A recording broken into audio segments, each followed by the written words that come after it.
नमस्ते, मैं शिवा स्वाति हूँ और ये वीडियो एक्सप्लेन करने के लिए है कि जब भी आप किसी से गिफ्ट लेते हैं या आप किसी को अब्यूज़ करते हैं, पॉजिटिव और नेगेटिव, हमेशा पे बैक आएगा ही। अगर आप किसी से फ्री मिरेकल लेंगे तो आपका कहीं ना कहीं फाइनेंशियल लॉस होगा। फ्री हीलिंग लेंगे तो फाइनेंशियल लॉस होगा, क्योंकि वो पे बैक उस इंसान तक जाएगा, किसी ना किसी रूप में उस इंसान को हेल्प मिलेगा। तो बेटर होता है जितना हो सके आप डायरेक्ट पे कर दें, इंस्टेड ऑफ फ्री लेने के। जितना हो सके आप डायरेक्ट पे कर दें। फिर भी अगर आप फ्री ले रहे हैं तो आप किसी ना किसी रूप में उस इंसान को एनर्जी दे ही रहे होंगे। चाहे आप उसको पॉजिटिविटी दे रहे हैं, या आप उसको स्माइल्स दे रहे हैं, या आप उसकी कोई प्रॉब्लम सॉल्व कर रहे हैं, या आप उसकी साइकिक हीलिंग कर रहे हैं, या उसको खाना खिला रहे हैं। तो कभी भी कोई भी चीज़ फ्री नहीं होती है, चाहे वो इंसल्ट हो चाहे वो हैप्पीनेस हो। पे बैक तो हो गई। अगर आपने किसी का रेप कर दिया गुस्से में आके, तो आपका जॉब में प्रॉब्लम्स आ जाएंगी, आपके फाइनेंशियल लॉस हो जाएगा। कई बार लोगों को तरक्की नहीं होती है क्योंकि उनके फैमिली में प्रॉब्लम्स होती हैं, घर में वो इंसल्ट कर रहे होते हैं वाइफ या हस्बैंड की, तो जॉब में प्रमोशन नहीं होता है क्योंकि नेगेटिव एनर्जी स्प्रेड कर जाती है और अननोन लोग आपके बारे में बुरा सोचने लग जाते हैं, सिंपली बिकॉज घर में कुछ हुआ है। आप सोच रहे हो कोई देख नहीं रहा है, मगर thought waves exactly light waves, sound waves जैसे ट्रैवल करती हैं। एंड जहाँ भी आपकी फ्रीक्वेंसी पहुँचेगी, ये थॉट वेव्स जो आपने क्रिएट की हैं ये वहाँ पहुँचेंगी। तो कोई भी इंसान, आप अगर आपने कुछ गलत किया है, छुप के भी किया है, तो कोई भी इंसान आपके बारे में बुरा बोल सकता है और वो आपको पिंच कर सकता है, क्योंकि आपको पता है आपने गलत किया है। उसमें फिर ये पर्सपेक्टिव होता है कि गलत क्या है और सही क्या है, आप कैसे डिफाइन करते हो। मगर जैसे कोई क्रिमिनल है और कोई असैसिन है या कोई सोल्जर है, तो सोल्जर्स ऑर्डर पे किल करते हैं, असैसिन्स भी ऑर्डर पे किल करते हैं ना। जो डिसाइडिंग फैक्टर है वो लीगल है या इलीगल है, आप कैसे डिसाइड करते हो। गवर्नमेंट्स होती है maintenance of law and order के लिए, पर गवर्नमेंट्स बहुत चीज़ें छुपा के रखती हैं, बहुत इलीगल एक्टिविटीज़ अलाउ करती हैं, पैरेलल इकोनॉमीज अलाउ करती हैं, ब्लैक मार्केटिंग अलाउ करती हैं, सिंपली क्योंकि हर जगह गवर्नमेंट पूरा नहीं कर पाती है जो कमी है। कई बार अनएम्प्लॉयमेंट बहुत होता है और एम्प्लॉयमेंट जनरेट करने के लिए ब्लैक इकोनॉमी अलाउ करनी पड़ती है ताकि कहीं तो लोगों को पैसा मिले। सो उसमें ये आप कह रहा बहुत मुश्किल है कि सही क्या है या गलत क्या है, मगर इमोशंस रियल होते हैं। जो नेगेटिव इमोशन है वो नेगेटिव वापस आएगा, जो पॉजिटिव इमोशन है वो पॉजिटिव वापस आएगा। तो हमेशा अपना इमोशन, अपने इंटेंशन का ध्यान रखिए कि आप कौन सी एनर्जीज थ्रो आउट कर रहे हैं। आपके डीप में, आपके डीपेस्ट कोर लेवल पे कौन सी एनर्जी है। अगर आप डिप्रेस्ड हैं तो आप कितनी ही पॉजिटिव बातें बोल लें, दूसरे आदमियों को डिप्रेशन ही मिलेगा आपसे, डिप्रेशन की एनर्जी बाहर जाएगी। अगर आप पॉजिटिव हैं तो आप कितनी ही नेगेटिव बातें बोल लें, फिर भी आपके अंदर से पॉजिटिव एनर्जी बाहर जाएगी। आप हमेशा पॉजिटिव ही महसूस करेंगे, चाहे आपके मुंह से जहर निकल रहा हो। कोर में जो फीलिंग है वो बाहर जाती है और वो दूसरे लोगों को अफेक्ट करती है। तो इवन इफ सामने बहुत झगड़े हो रहे हैं, मगर अगर आप अंदर से प्यार करते हैं तो वो प्यार बाहर जाएगा और वो ब्रेकअप फिर नहीं हो पाता है, क्योंकि सामने से आप मना कर रहे हो मगर अंदर से आप प्यार महसूस कर रहे हो, तो वो ब्रेकअप फिर नहीं हो पाता है, क्योंकि कोर में लव है। तो जो भी फीलिंग कोर में होती है वो रेडिएट आउट होती है ब्रेथ के थ्रू, आपकी ब्रीदिंग के थ्रू, आपके थॉट वेव्स के थ्रू, न्यूरो पाथवेज में, इलेक्ट्रिक इम्पल्स के थ्रू, और इमोशंस रियल होते हैं। सो द बेस्ट जज कि आप सही पाथ पे हो या नहीं हो, आपके इमोशंस को चेक करना होता है। अगर आपके इमोशंस डिप्रेशन में हैं, मतलब आप कहीं ना कहीं अपना पाथ खो गए हो, क्योंकि आपका लाइफ पर्पस होता है पॉजिटिव रहना। हमेशा आंसर प्लस में आएगा, हमेशा आपको ग्रेड पास करनी होती है, कभी भी फेल करना मतलब ग्रेड पास करना नहीं है। फेल मतलब नेगेटिविटी, फॉलिंग, और फॉलिंग का मतलब फीडबैक है कि आपको सही तरीका मिलना चाहिए ताकि आप ग्रेड पास करें। तो हम जिस डायमेंशन में हैं अर्थ में, यहाँ ग्रेड्स होती हैं, डायमेंशंस होते हैं। अर्थ में अप टू 7 डायमेंशंस होते हैं। नॉर्मली 8 डायमेंशन के जो लोग होते हैं वो डिसेबल्ड होते हैं, या एडवांस सोल्स होते हैं, सेंट्स होते हैं। उनका नॉर्मल स्पीच, चलना फिरना उनके लिए मुश्किल होता है बिकॉज वो फिजिकल बॉडी में कंटेन नहीं हो पाते हैं। डायमेंशन 8 में साइकोसिस, schizophrenia, mental disabilities, collective consciousness, उनको इंट्यूशंस, थॉट्स इधर उधर से आएंगे। इसका मतलब ये नहीं है कि वहाँ वो जो उनको आ रहा है वो सच नहीं है। इसका मतलब ये है कि सेकेंड डायमेंशन का डॉक्टर जो है या थर्ड डायमेंशन का डॉक्टर जो है वो 8 डायमेंशन की रियलिटी को समझ नहीं पाएगा और बोलेगा ये फालतू है, मगर वो रियलिटी भगवान के पास है, बिकॉज भगवान 8 डायमेंशन से शुरू हो जाते हैं. सो आफ्टर 11 डायमेंशन पे भगवान है. So you are as you are rising up you might be called crazy. हो सकता है लोग आपको पागल बोले या बेवकूफ़ बोले, मगर जो आप महसूस कर रहे हैं वो रियल है. मगर अगर आप एब्यूजिव हैं तो आप फॉल कर रहे हैं, और अगर आप पॉजिटिव हैं जो आप देख रहे हैं उसके बारे में तो आप राइज कर रहे हैं. तो वो जो लेवल्स होती हैं हायर लेवल्स में, उसमें चाहे कितना ही आप डिसेबल्ड हों या पागलपन है या कुछ भी है, आपको पॉजिटिव रहना बहुत ज़रूरी होता है. बोलना पड़ता है I am want to stay alive, I am wealthy. चाहे आप वेल्दी हो या नहीं, आई एम वेल्दी, ताकि आप गॉड को थैंक यू कर सके, तब भी आप ऊपर जाएंगे. अगर आप बोलेंगे गॉड खराब है, कुछ नहीं है, सब फालतू है, तो आप नीचे गिरोगे. एनर्जी है ये, जिस भी एनर्जी को आप फोकस करोगे वो होता जाएगा. और अगर आप नीचे गिर रहे हो तो प्रॉब्लम्स बढ़ती जाएंगी, क्योंकि आप फिर फाइनली एनिमल लेवल पर जाते हो जहाँ पर बहुत प्रॉब्लम्स होती हैं, बहुत स्ट्रगल होता है. फूड वाटर का ही इतना स्ट्रगल होता है, लव वगैरह तो दूर की बात है. बहुत एनिमल्स के लिए फूड वाटर ही बहुत बड़ा स्ट्रगल होता है, शेल्टर. वो कुछ एनिमल्स को लव मिल जाता है अगले लाइफ में, उनको ह्यूमन एग्जिस्टेंस भी मिल जाता है, सबको नहीं मिलता है. ह्यूमन लाइफ में लव की स्ट्रगल होती है, एक्नॉलेजमेंट, सेल्फ रिस्पेक्ट, ये हायर स्ट्रगल्स है. जैसे जैसे आपकी लाइफ में प्रॉब्लम्स बढ़ेंगी, इसका मतलब आप उल्टा जा रहे हो. जैसे जैसे आपकी लाइफ में लव, एक्नॉलेजमेंट, सेल्फ रिस्पेक्ट आप अपने आप को दे पाते हो, आप पीसफुल महसूस कर पाते हो, चाहे बाहर वाले दे या नहीं, आप खुद अपने आप में शांत महसूस कर पाते हो, मतलब आप ऊपर जा रहे हो. अगर आप नीचे जा रहे हो तो आपको ऊपर जाना ही पड़ेगा. ये नहीं है कि डेथ हो जाएगी तो सब कुछ खत्म हो जाएगा, ऐसा नहीं होगा, चाहे उसमें 1 बिलियन ईयर्स लग जाएं. अगर आप वापस रिसाइकिल होके एनिमल बन गए अगली लाइफ में, तो वापस आप रिसाइकिल होके ह्यूमन बीइंग बनोगे, और वही लेसन सीखना पड़ेगा जो अभी आपने छोड़ा है.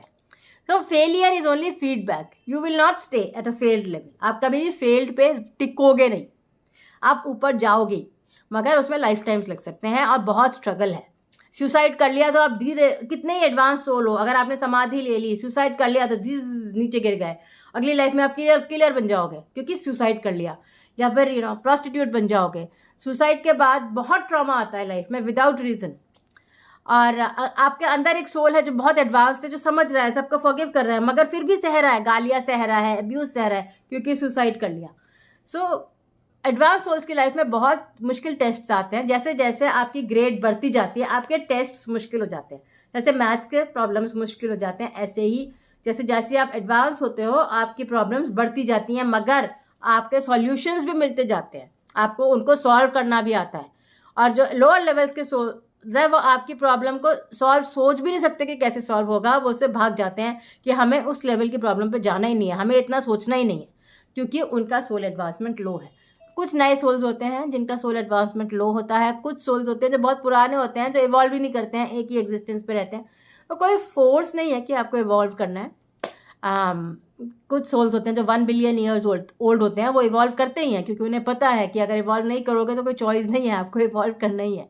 आप पानी भी बन जाओगे, फिर भी आप रिसाइकिल होकर फिश बन जाओगे, और फिर से ह्यूमन बीइंग बनोगे, और फिर से आप को वही स्ट्रगल झेलना पड़ेगा. तो बेटर है कि शांति से अभी शांति रखना सीख लो, अभी प्यार करना सीख लो, इमोशंस को मास्टर करना सीख लो, ताकि लस्ट में, रेप में, रिवेंज में, एंगर में, ये लोअर फ्रीक्वेंसीज है, इनमें दिमाग नहीं जाए. तो जो लोअर फ्रीक्वेंसीज है वो अपने आप को बहुत पावरफुल मानते हैं कि हम तो ग्रेट हैं, हम किसी को मार सकते हैं, किसी की भी मजाक बना सकते हैं. हु आर यू ऐसे बोलते हैं, हु आर यू. सेलिब्रिटीज़ जैसे कुछ सेलिब्रिटीज़ में है ऐसी मैडनेस, हु आर यू. सो वो सब लोअर फ्रीक्वेंसीज की एनर्जीज हैं. हर इंसान, चाहे वो रिक्शे वाला हो, चाहे वो प्राइम मिनिस्टर हो, वो रिसाइकिल करता है. प्राइम मिनिस्टर रिक्शे वाला बन सकता है, रिक्शे वाला प्राइम मिनिस्टर बन सकता है, कुछ लाइफ टाइम्स लगेंगे. सो हर कोई इंसान रिसाइकिल करेगा ही. तो आप कितना ही इस होप में बैठ जाओ कि आप रिसाइकिल नहीं करो, मगर आप करोगे.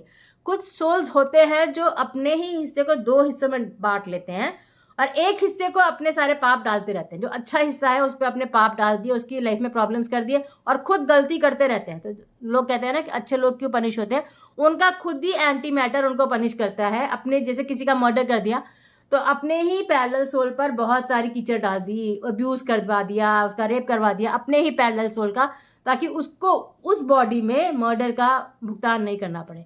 ऐसा होता है कि अपने ही पैरेलल सोल्स आपके साथ दुश्मनी करते हैं.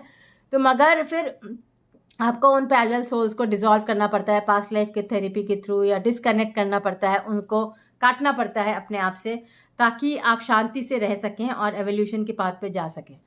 और सोल्स अलग हो सकते हैं, पैरेलल सोल्स भी अलग अलग डायमेंशंस पे हो सकते हैं। पर उसमें थेरेपी करनी पड़ती है, और वो बहुत एडवांस लेवल थेरेपीज होती है। पास्ट लाइफ थेरेपी जो मैं करती हूँ बहुत एडवांस लेवल से, और बहुत एडवांस सोल्स ही कर पाते हैं।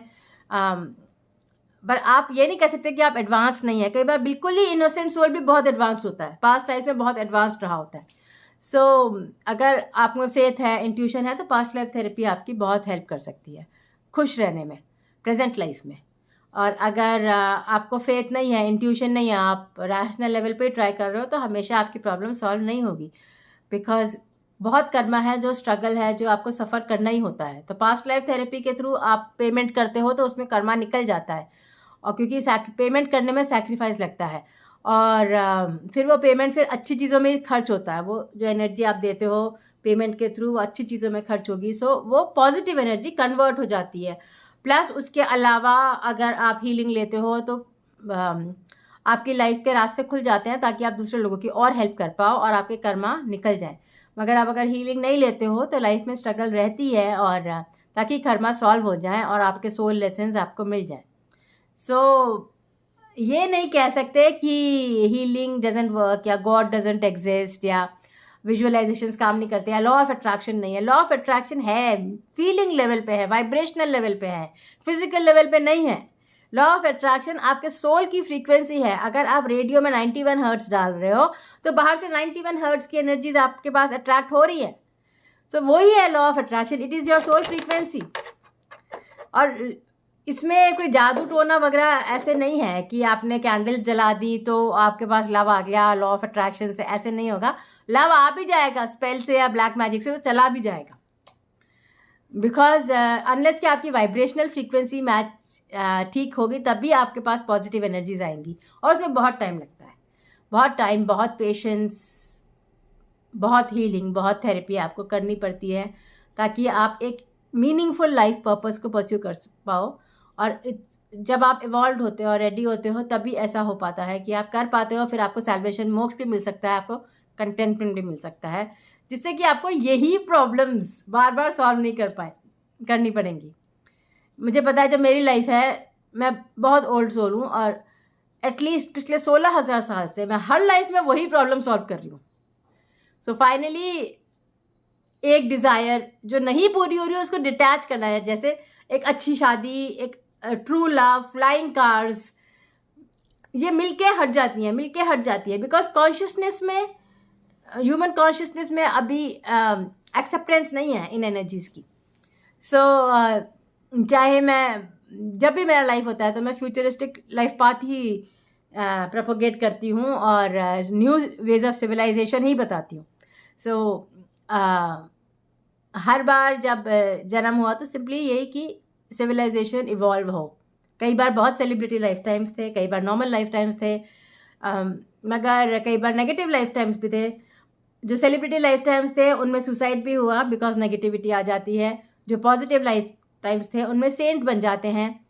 मगर हर बार आपका देखना सोल प्लान वही रहता है जब तक कि आपको सैल्वेशन नहीं मिलता। सैल्वेशन मिल के भी आप वापस आ जाते हो, जब तक कि और लोग आपको फॉरगिव करेंगे और लोगों की आप हेल्प कर पाओगे जितना आप चाहते हो, तब आप एडवांस सोल जैसे रिलीज़ कर जाओगे। तो रिलीज़ आप तभी करोगे जब आपको लगता है कि हमने काफ़ी कर लिया, अब कुछ फ़ायदा नहीं है करने का।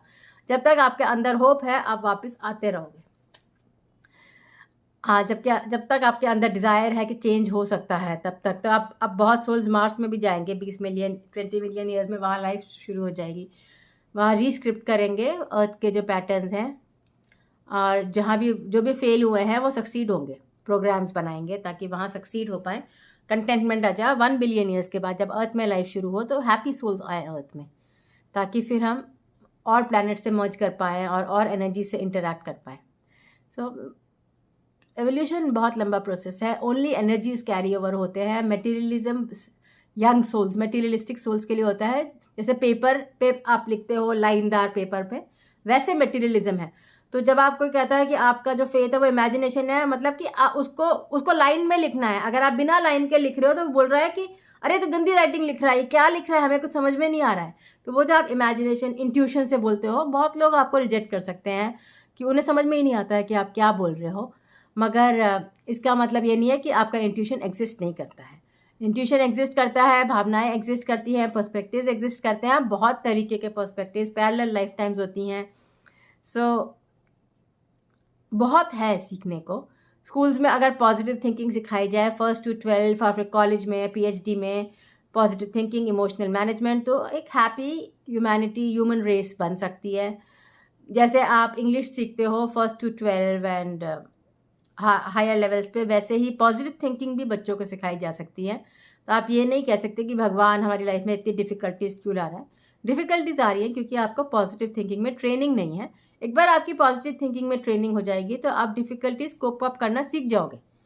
सो भगवान तो कह रहे हैं कि पॉजिटिव थिंकिंग सब्जेक्ट जैसे इंट्रोड्यूस करें 1st to 12 हायर क्लासेस में भी, ट्रायल एंड एरर पे नहीं छोड़ सकते आप इमोशनल मैनेजमेंट। ये बहुत ही, इसमें थाउजेंड्स ऑफ एक्सरसाइजेज हैं, जैसे मेमोरीज को कैसे मिटाना है, एनर्जी कॉर्ड कटिंग कैसे करनी है, डिफरेंट रिलीजन्स में कैसे पीस लाना है, आर्ग्यूमेंट्स कैसे हैंडल करने हैं। बच्चों को बचपन से ट्रेनिंग की ज़रूरत है।